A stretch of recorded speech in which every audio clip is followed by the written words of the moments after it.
ప్రత్యక్షంగా యుద్ధం చేస్తే పాకిస్తాన్ బతుకేంటి అనేది మొన్న తేలిపోయింది. పరోక్షంగా దశాబ్దాల తరబడి తీవ్రవాదులు పంపించి యుద్ధం చేసింది.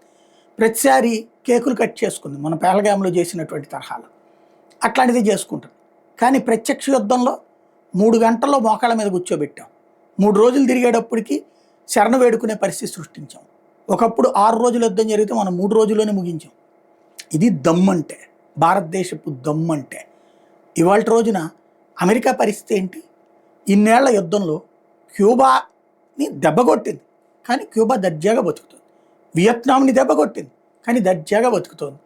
ఇరాక్ని దెబ్బకొట్టింది, అదొక్క దాంట్లో సక్సెస్ అయింది సద్దాం హుస్సేన్ మరణం వల్ల. ఆఫ్ఘనిస్తాన్ని దెబ్బకొట్టింది, 20-30 ఏళ్ళు వాళ్ళ మనుషులను పెట్టి పరిపాలింప చేసి, లేదా వీళ్ళ అన్నతో ఎవరో పరిపాలించారు, పేరు కాళ్ళని ముందు పెట్టి కథంతా నడిపించుకుంది అమెరికాని. తీరా చూస్తే ఇవాళ పరిస్థితి ఏంటి?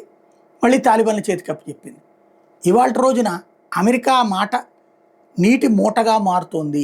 తాజాగా జరుగుతున్నటువంటి పరిణామాల్లో అమెరికా యుద్ధంలో ఏ మేరకు సక్సెస్ అయిందనేది పక్కన పెడితే ఫెయిల్ అయ్యింది. B-2 బాంబర్లు తీసుకెళ్ళి వేసి ఫెయిల్ అయ్యింది ఇరాన్ విషయంలో.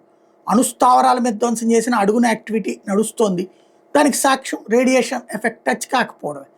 ప్లస్ ఇవాళకి కూడా అణుబాంబు తయారు చేయగలిగిన 450 కిలోల మందుగుండు సామాగ్రి వాళ్ళ దగ్గర ఉండిపోయినటువంటి పరిస్థితి, యురేనియం శుద్ధి చేసినటువంటి. కాబట్టి అమెరికా అక్కడ వ్యూహాత్మకంగా ఫెయిల్ అయింది. రెండవది, ఆ తర్వాతన ఇజ్రాయెల్ ఓ పక్కన ఇరాన్ మీద దాడి, ఇరాన్ ఇజ్రాయెల్ మీద దాడి. అంటే ఇలా మాటను ఎవ్వడూ లెక్క చేయట్లేదు.